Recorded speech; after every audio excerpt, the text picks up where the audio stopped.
I love to have butterflies in my garden, and I'm delighted that Sophie's Patch is an official butterfly site awarded by Butterfly Conservation South Australia.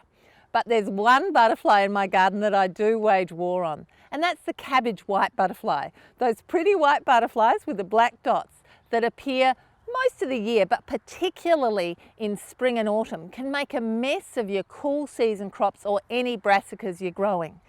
So I'm going to give you a number of ideas on how to manage them. Ultimately, you've got to find out what works for you.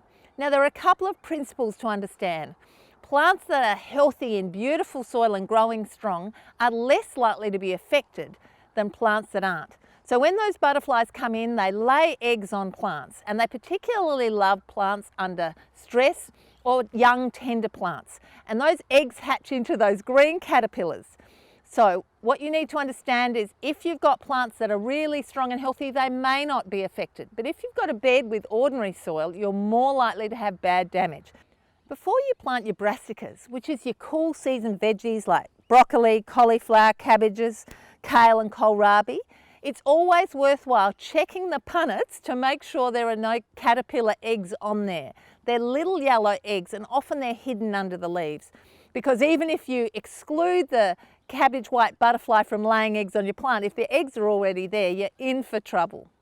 So for these cool season crops that I love to harvest, when I plant new seedlings in autumn, I make sure I net those tender young seedlings. Exclusion is my number one go-to for protecting my plants, particularly when they're young. So if I net in autumn, by the time the plants get bigger, like those behind me, they can have the nets removed and they've hardly got any damage. It's also something I do if I want to grow cool season crops like kale through summer.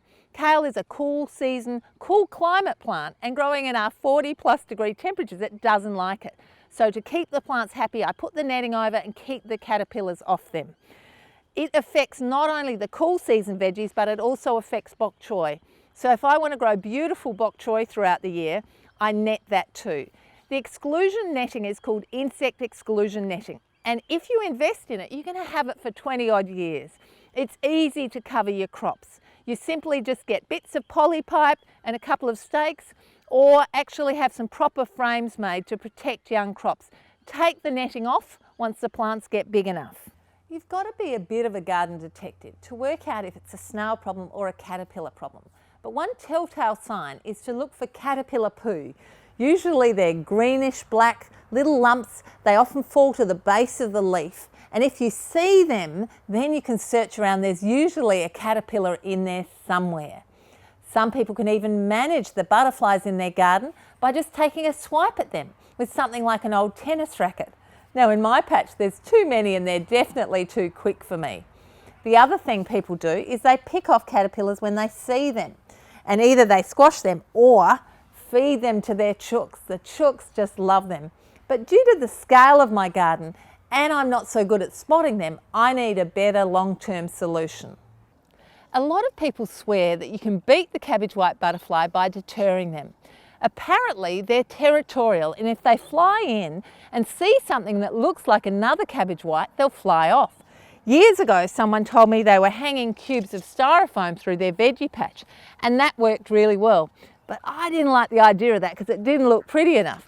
But then someone made me these beautiful butterflies, and they are great.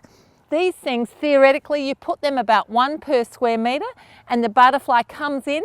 You can make your own, either just out of an old ice cream or yogurt container. These ones were actually made with some scrapbooking presses and they look really beautiful. Or you can even buy them now. And about 1 per square metre works well. Other people use things like white eggshells scattered between their crops. And again, it's meant to keep the butterflies away. Now, I'm not 100% sure that it works. I think a lot comes down to whether your soil's fantastic and your plants are happy and healthy. But I still do it when I do take the nets off, just in case.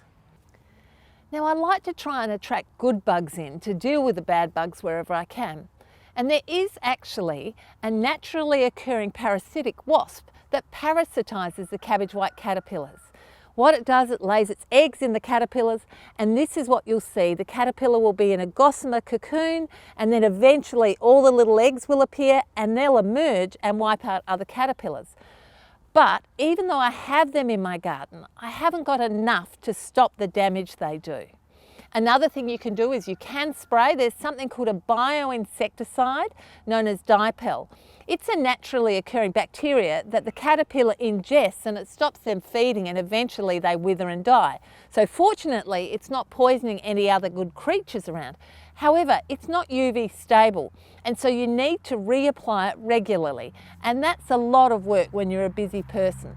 Another thing you can try is what we call a trap crop. So this is a plant called landcress, and some people swear that if you plant it between your brassicas, basically the butterfly will lay their eggs on this instead of your crop. When the eggs become caterpillars, the caterpillars feed on the leaf and get killed. Now in my garden, for some reason, it hasn't worked, and I have done quite a bit of it, and as you can see, I've got photos with the caterpillars there instead of on the landcress. Now, I'm not quite sure why it is, whether it's the wrong strain of landcress, and I am going to experiment more. Another thing some people swear by is they put nasturtiums through their brassicas, and the caterpillars will often be found on the nasturtiums. They then pick them off the nasturtiums, and it saves the brassicas. It's also interesting to notice that the cabbage white butterflies are more attracted to some varieties than others.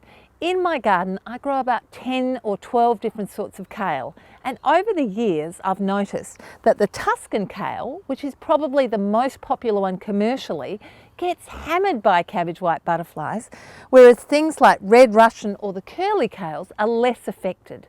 I still grow Tuscan kale because it feeds into my juicer really well for my breakfast juice, but I need to keep it netted, whereas these other varieties can grow out in the veggie patch and hardly get affected by the caterpillars. Ultimately, you've got to find what works in your garden. For me here at Sophie's Patch, I choose to net my new seedlings when they first go in the ground. It's worthwhile. Don't forget, we're not looking for perfect produce. After all, you can eat holes, they cook up really well. Happy gardening.